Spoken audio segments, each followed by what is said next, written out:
جی بہت شکریہ ڈاکٹر صاحب کا، اور کچھ سوالات اگر آپ کے ہیں تو آپ کر سکتے ہیں. جی آپ سے اسٹارٹ کریں. سر میرا نام شمس عزیز ہے اور بیسیکلی میرا تعلق افغانستان ننگرہار سے ہے، اور ابھی میں فریش گریجویٹ ہوا ہوں Kohat university of science and technology سے. سر جی میرا کویشچن یہ ہے کہ جس طرح امریکہ افغانستان میں آیا تھا تو وہ سیکیورٹی کونسل اور وغیرہ کے جو تھوڑے بہت اس نے وہ کر کے اور افغانستان میں آ کے، اور پھر اگر وہ واپس جا رہا تھا تو انہوں نے معاہدے کی ضرورت اس کو کیوں پیش آئی، اور اس ایسے گروپ کے ساتھ جس کے خلاف انہوں نے آپریشن لانچ کیا تھا، معاہدے کے بغیر تو بھی وہ جا سکتے تھے. دیکھیں یہ تو خالصتاً ایک بہت ہی یوں سمجھیں کہ فارن افیئرس کا موضوع ہے، خارجہ امور کی مہارت کا موضوع ہے، اور میں اپنے آپ کو خارجہ امور کا ماہر نہیں سمجھتا، تو شاید اس سوال کا میں متعین جواب تو نہ دے سکوں. لیکن جو ایک بظاہر جو کچھ ہمیں لگتا ہے اس کا ایک غیر ماہرانہ جواب شاید یہ ہو کہ دیکھیں دنیا میں ہر بندہ ایک امیج کے ساتھ زندہ رہنے کی کوشش کرتا ہے. ہم سب کی یہ کوشش ہوگی کہ ہمارا امیج بہتر ہو، تو امیج کے بغیر جینا جو ہے وہ بہت مشکل ہوتا ہے. چنانچہ یہی چیز جو ہے یہ ملکوں کے لیے بھی صحیح ہے. مثلاً اب جب روس جا رہا تھا تو روس بھی باقاعدہ ایک جینیوا کنونشن کے نتیجے میں گیا، تو انہوں نے باقاعدہ معاہدہ کیا.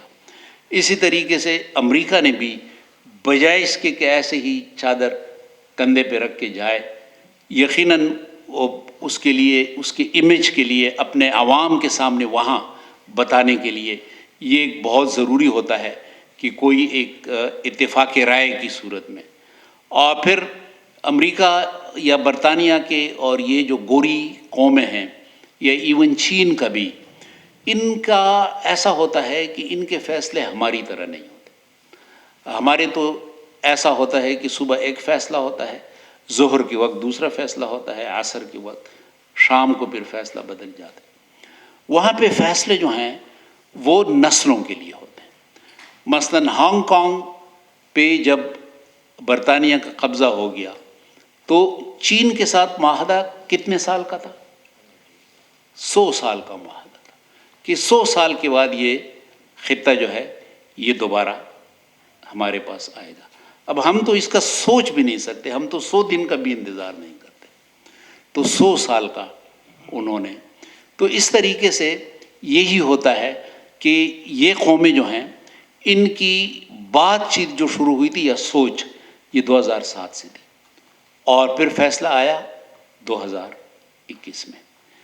تصور بہت کم لوگوں کا، یہ ایون بڑے بڑے جو اشرف غنی صاحب کو میں سمجھتا ہوں کہ وہ امریکہ میں رہا، امریکی نظام سے واقفیت، لیکن اس کے باوجود آخر وقت تک اس کو شاید یہ ادراک مکمل طور پہ نہ ہو سکا کہ امریکہ جو ہے یہ بالآخر جانے والا ہے.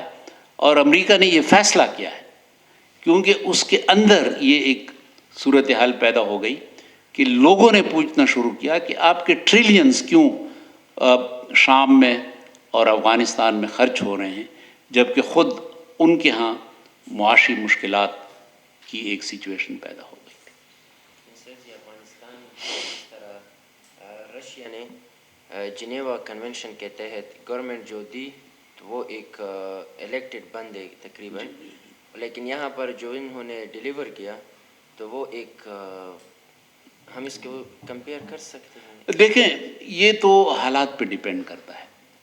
اب وہ جو روس کے حالات تھے وہ یقیناً مختلف تھے کہ جن حالات میں روس نکل رہا تھا، جن حالات میں امریکہ نکل رہا تھا. اس وقت آپ کی صورتحال یہ تھی کہ مزاحمتی قوتیں جو تھیں وہ تو تقریباً سب حکومت کا حصہ تھی. یعنی مزاحمتی قوتیں کیا تھی؟ گل بدین حکمتیار، وہ ایک لحاظ سے ابتداءً تو اس کا ایک گروپ پہلے سے عطاء اللہ الدین کی صورت میں، دوسرے صورتوں میں حکومت کا حصہ تھے. پھر بعد میں گلبدین حکمتیار بھی حکومت کے ساتھ ایک لحاظ سے معاہدے کے نتیجے میں آ گئے اور کابل میں اس نے ڈیرا ڈالا. حکومت کے خلاف بیانات تو دیا کرتے تھے لیکن حکومت کے خلاف مزاحمت نہیں تھی. عبدالرب رسول سیاف وہ خود حکومت کا حصہ بنے. ایک بہت بڑا قلعہ کابل کے ساتھ اس میں رہائش تھی ان کی. یونس خالد صاحب کی تنظیم جو تھی وہ حکومت کا حصہ بنی. محمد نبی محمدی کی تنظیم تو تقریباً ختم ہو گئی. تو جو مزاحمتی تحریکیں تھیں وہ حکومت کا حصہ بن گئی. صرف مزاحمت کی تنظیم اگر باقی رہ گئی تو وہ طالبان کی صورت میں تھے. تو یہاں پہ صورتحال بالکل مختلف تھی, وہاں کی صورتحال بالکل مختلف تھی. یہ ایک غیر ماہر کی حیثیت سے میں کہہ رہا ہوں. مجھے اس بات کا اعتراف ہے کہ یہ خالصتاً سوالات جو ہیں اس پہ بہتر جواب تو آپ کو انشاءاللہ ایکسپوژر میں آپ کی ملاقات شاید کسی فارن افیئرس کے کسی بندے سے ہو جائے, وہ شاید آپ کے سوالات بہتر انداز میں جواب دے سکے.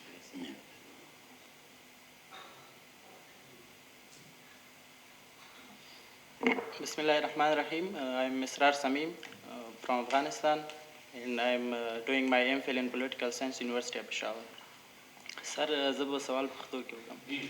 سر لکه طالبانو چې د 10 کاله په افغانستان حکومت خلاف کوم جنگ کولو نو هغوی نظر دا و چې موږ د ډیموکراسي خلاف جنگ کوو او دا کوم نظام چې په افغانستان کې جوړ شوی دی دا نورو خلکو جوړ کړی او لکه څنګه چې تاسو مخکې یادونه وکړه چې دوی به دغه نوی نظام به په هماغه شکل باندې راځي یا به الیکشن کېږي یا به نماینده ټاکل کېږي. نو زما سوال دا دی چې دا به فیوچر کې طالبان په خپلو کې سره ډیوایډ نه کړي ځکه چې که چېرته د طالبانو لیډران دغه کوم شیونه لکه الیکشن چې کوم د ډیموکراسي اصل دی دا ومني نو کوم لاور طبقه طالبان چې دي یا هغه جنګجویان چې موږ وایو نو دوی به په خپلو کې سره خلاف نه شي ځکه دوی خو 10 کاله د همدې لپاره جنګ کړی او اوس بیرته همدا قبول کړي. پشتوں میں اسرار سمیم کا جو سوال آیا اس کا مطلب یہ ہے کہ طالبان نے تو جو جنگ لڑی 20 سال وہ یہی تھی کہ وہ جمہوریت کو ماننے کے لیے تیار نہیں ہے, جمہوری سوچ ان کے ہاں نہیں ہے. تو یہ اب کیسے جمہوریت کی طرف آئیں گے؟ اگر آنے کی کوشش کی تو کیا مزاحمت نہیں ہوگی طالبان کے اندر سے؟ یہی آپ کا سوال ہے.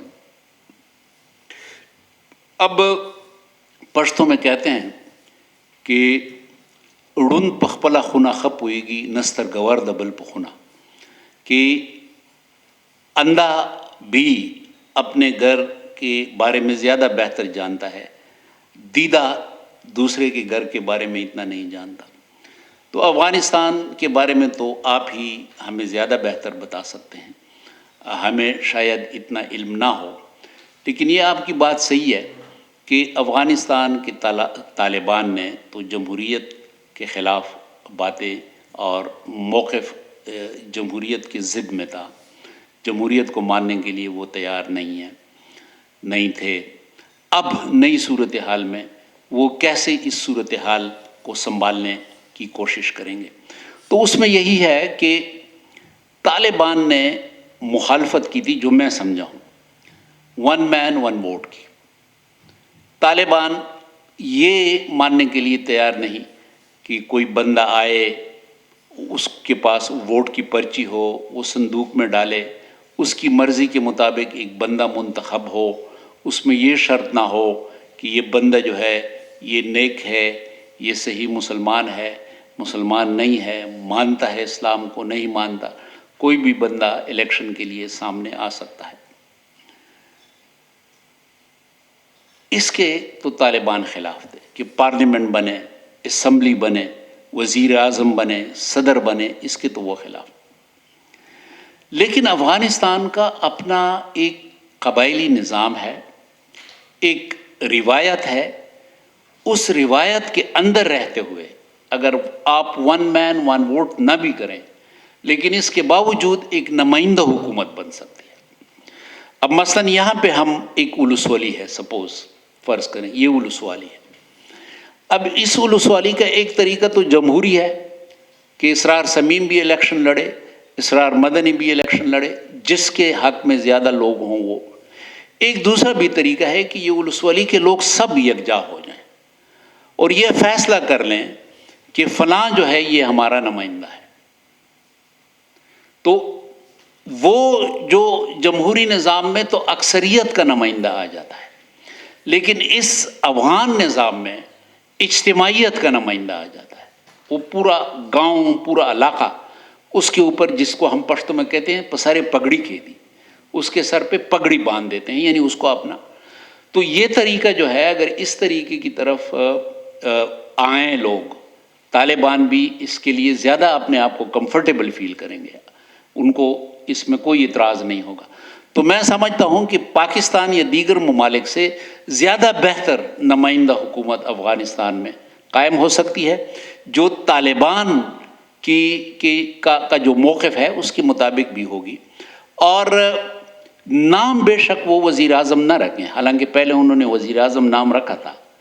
وہ نام امیر رکھیں، نام کوئی بھی رکھیں، وہ ضروری نہیں ہے. جرمنی میں وزیر اعظم کو چانسلر کہتے ہیں، تو اگر وہ اس کو امیر کہیں، وہ اس کو صدر اعظم کہیں، کوئی بھی نام رکھیں، لیکن جس طرح میں نے گزارش کی کہ اصل چیز اسپرٹ ہے. یہ مظاہر جو ہیں اس کی اہمیت ثانوی ہے. اسپرٹ جو ہے اگر اس کے اندر افغان عوام کی امنگیں آ جائیں تو نام سے کوئی فرق نہیں پڑے گا.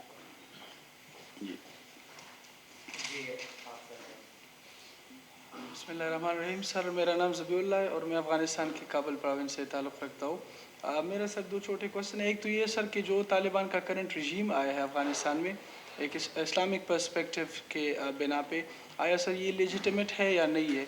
جیسا اگر ہم سوچیں سر یہ بائی فورس آئے ہیں، لوگوں کو ول پہ نہیں ہے افغانستان میں.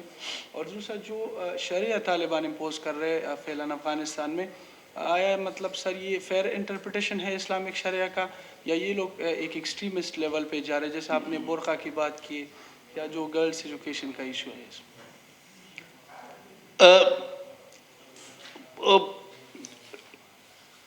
شاید مجھے یہ کمنٹ دیتے ہوئے تو ذرا ہچکچاہٹ ہوگی کہ ان کی حکومت کیسے ہے. اسلامی تاریخ میں اس قسم کی حکومتیں تو آئی ہیں. اگر آپ دیکھیں تو محمود غزنوی کو آپ دیکھیں، ظہیر الدین بابر کو دیکھیں، شیر شاہ سوری کو دیکھیں، تو اسی طریقے سے آئے ہیں. اور اس میں پھر باقاعدہ جو فقہ ہے ہماری نظم کی، یعنی انتظام مملکت کی، اس کے بڑے بڑے ماہرین گزرے ہیں. آپ چونکہ وہ موضوع شاید آپ کا نہیں ہوگا، لیکن الفارابی ہے، الماوردی ہے، ابن خلدون ہے، ابن مسکوے ہے، ابن طقطقہ ہے، نظام الملک طوسی ہے. انہوں نے انہی موضوعات کو ڈسکس کیا ہے. چنانچہ اس کو کہتے ہیں، الماوردی نے اس کو اصطلاح دی ہے امارت استیلاء، کہ استیلاء یعنی ایک جبر کے نتیجے میں کوئی عمارت جو ہے وہ قائم ہو جائے. تو وہ اگر امن و امان کو یقینی بنا لے، لوگوں کی سہولیات کو یقینی بنا لے، تو پھر بدامنی سے بچنے کے لیے اس کی قبولیت کی صورتیں ہیں. تو اس میں یہ ہے کہ اس وقت افغانستان کی جو سچویشن ہے اس میں تو یقیناً ایک خلا کی کیفیت تھی. اب مثلاً آپ ایک منٹ کے لیے سوچیں کہ اشرف غنی جو تھا انہوں نے کابل چھوڑ دیا، وہ یونائٹڈ عرب ایمریٹس گیا. اب اس کی جگہ کون آتا؟ آپ کے سسٹم کے اندر کوئی صورت ایسی نہیں تھی کہ کوئی بندہ اس کو مان لے. مثلاً رضا شاہ جو ایران کا تھا، اس نے جب ملک چھوڑا تو وقتی طور پہ شاپور بختیار وزیر اعظم بنے. اب شاپور بختیار کی کوئی حکومت نہیں تھی برائے نام پہ، نظم نہیں چل رہا تھا. چنانچہ جب امام خمینی آ گئے تو لاکھوں لوگوں نے ان کا استقبال کیا اور بالقوہ بہرحال اس کی حکومت جو تھی وہ قائم ہو گئی. تو ملکوں میں اس قسم کی صورتحال پیدا ہو جاتی ہے. مثلا لیبیا میں آپ دیکھیں تو لیبیا میں اب 2 حکومتیں ہیں. اب تو خیر ایک کنسنسس کی گورنمنٹ بن گئی، لیکن ایک ٹریپولی کی، ایک بنغازی کی. تو ایمبیسی میں بھی 2 ڈیسکیں ہوتی تھی، ایک ٹریپولی کا ڈیسک، ایک بنغازی کا ڈیسک. اور ان کے جو سفارتی لوگ تھے وہ دونوں سے تنخواہیں لیتے تھے. تو اس قسم کی حکومتیں جو ہیں وہ بدقسمتی سے تاریخ میں بھی رہی ہیں.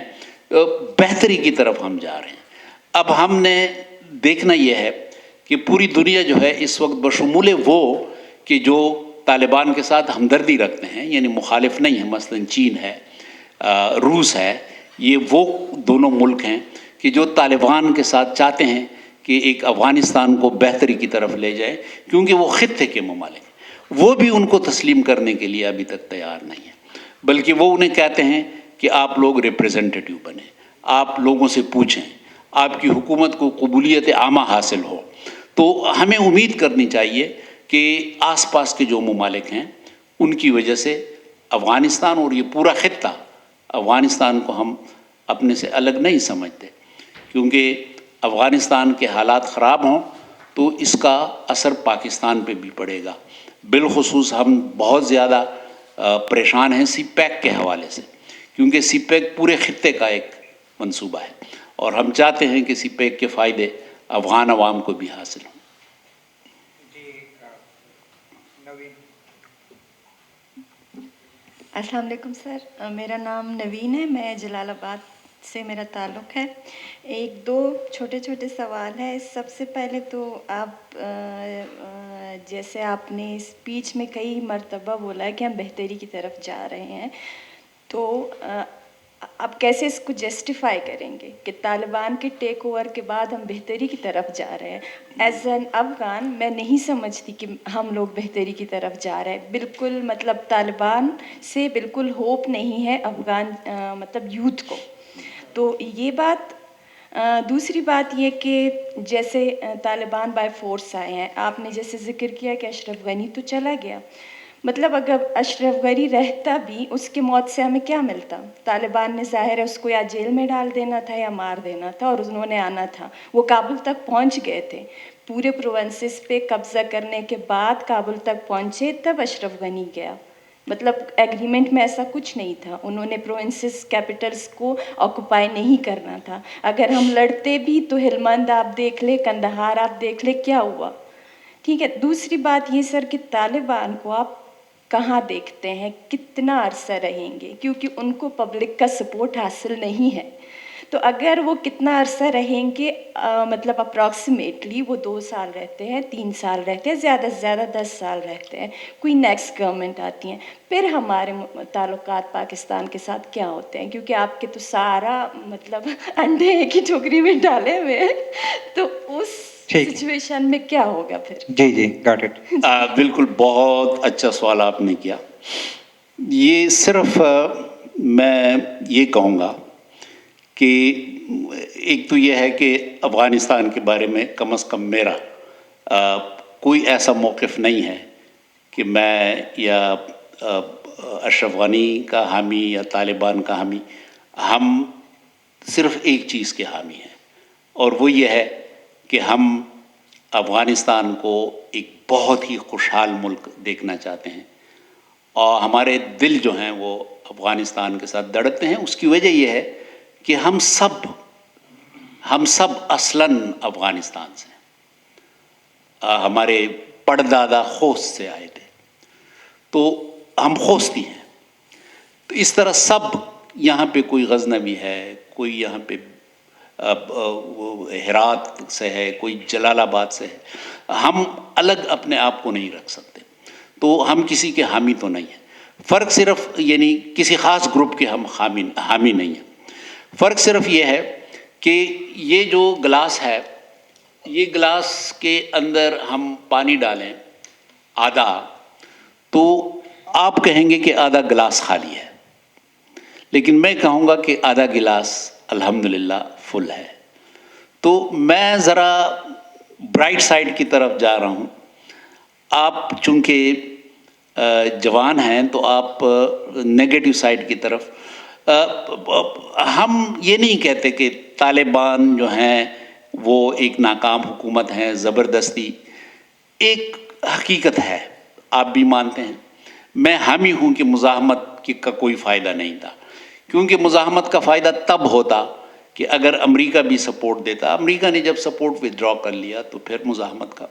تو یہ بہت، میں سمجھتا ہوں کہ افغانیوں نے بہت ہی اچھا فیصلہ کیا، اور زندگی میں شاید پہلی مرتبہ ایسا فیصلہ کیا کہ حالات کو غیر جذباتی انداز میں دیکھیں۔ لیکن مجھے جو امید نظر آتی ہے وہ یہ بین الاقوامی اتحاد سے، بین الاقوامی جو اس وقت اکٹھ ہے، اور اس میں وہ ممالک کہ جن کو ہم پاکستان اور افغانستان کے خیر خواہ سمجھتے ہیں.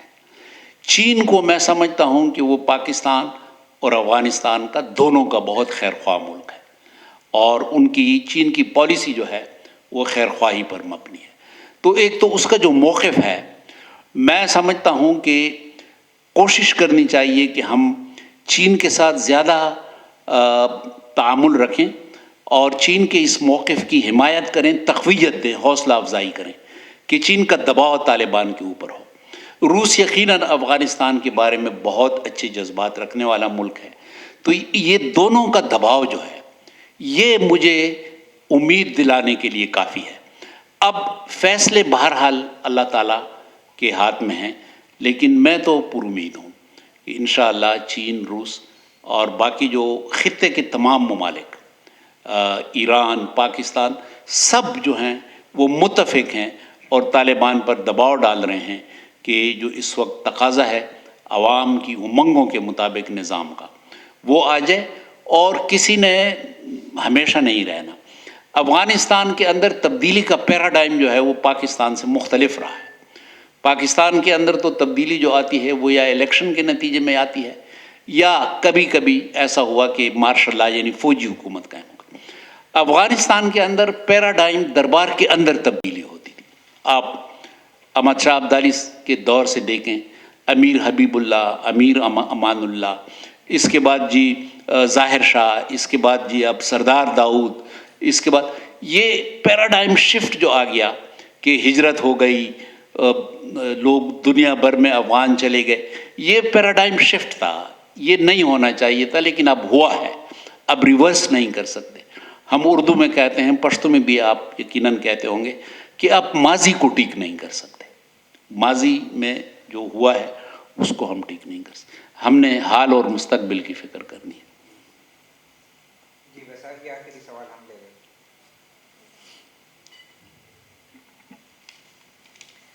Thank you for giving me the opportunity to ask my question. I would like to mention on the area of women, as you shared about the Surah of Quraysh, about the security, business, and facility of living, these three important points. But unfortunately, the government of Taliban have been failed in these three important points. As in the security, I can give you example. Last week, we have lost 3 women police and women activists in Mazar Sharif. They have killed by Taliban. Business, economic is down, and in facility of living, you can see the poverty is on the top level of Afghanistan. So how you can be optimistic about this situation and the continuing of this negotiation between Afghanistan and Pakistan? And I would be thankful if you mention or highlight the positive result of this negotiation till now between Pakistan and Afghanistan. Thank you. Yeah, very good question indeed, and the same reply which I offered to Naveen. I'm not pessimist. I am a person of hope. I know there are problems. There is a lot of truth in the psyche and mind of the Taliban that they would not allow enough space for women. There is no doubt in it. But with the passage of time, as I said, that in the present situation, no state, no government can live in isolation. In the very outset, I gave you example of Albania, which tried to live in isolation, but the global situation then forced Albania even to break the Iron Curtain. So my hope is that the international pressure will ultimately oblige Taliban to come to terms with the global realities. And we understand that there is unfortunately, and we pray that this situation should not come, human catastrophe in the winter. This is very obvious, but we hope that the countries around, particularly as I mentioned frequently, China and Russia, will definitely try to avert the catastrophe. Pakistan and Afghanistan, as I already said, I'm not expert on foreign affairs. So during your exposure, some of the foreign affairs ministry person will be more qualified to reply on this question. But Pakistan is a country which is greatly affected by any situation in Afghanistan. As fasade fasade Asia, as kushade Asia. If Kabul is peaceful, the whole Asia will be peaceful. If Kabul is in trouble, the whole Asia will be in trouble. So all these adjacent countries are very concerned because they feel that if there is any human catastrophe in Afghanistan, it will not be limited only to Kabul.